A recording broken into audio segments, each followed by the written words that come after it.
You did an amazing job on our wedding cake. You really made the log cabin come to life, not to mention the miniature of Scout. We wanted to thank you. Lolly reached down to pet Scout, a good friend and playmate to her own Bichon Poo Thor, who, right now, was in her fenced backyard. No need to thank me. The cake was my present to you. She smiled at the two of them. Really, I should be thanking you. I love baking, but I seldom get the opportunity to use my decorating skills, especially on a cake of that magnitude. And McKenna's cake, of course, too. Tori and her sister had had a huge double wedding, with people coming from all over. McKenna and Luke's cake was shaped like the Alaska map, with the town of Sweet Home in 3D on top. Go ahead and open your present. Tori seemed excited, so Lolly reached in and pulled out the gift. An adorable, reversible apron, one side masculine in a print of rustic wood and animals, and the other side a pieced, colorful Christmas tree design with forget-me-nots and fireweed making the other colors pop. Thanks, I love it. You know how crazy I am about flowers. It was Jesse's idea to make it reversible. Guys like to cook too, you know, he put in. Well, I'm honored that you would gift me with an original Alaska chic design, Lolly gushed. Tori's new clothing company was all people were talking about in town these days. Are you going to make a whole line of kitchen products, like pot holders, dish towels, and coasters? I never even thought about it, Tori said, but I'm sure if McKenna got wind of your idea, she'd say, absolutely. Lolly held the apron to her chest as if to model it. I'll treasure this forever. What a nice, unexpected birthday gift.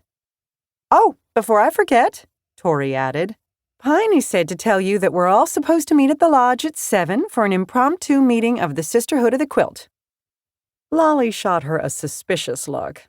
Their quilting group had a standing date to sew together the first Saturday of every month.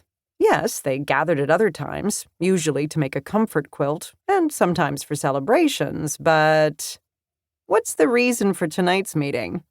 Tori winked at her. No reason. No reason at all. But Piney did want you to whip up one of your special cakes and bring it with you. You know, the one with the 3 layers, yellow, pistachio, and chocolate. Lolly shook her head. So Piney wanted Lolly to make her own birthday cake for the surprise party they might or might not be throwing for her. Sure, I have all the ingredients. She'd been planning to make a small version for herself anyway. Is there anything else that Piney needs me to bring? Do you have extra birthday candles? Piney said she didn't have enough at the store. Lolly laughed. I'll see what I can dig up. Jessie laughed, too. Don't you just love living in Sweet Home?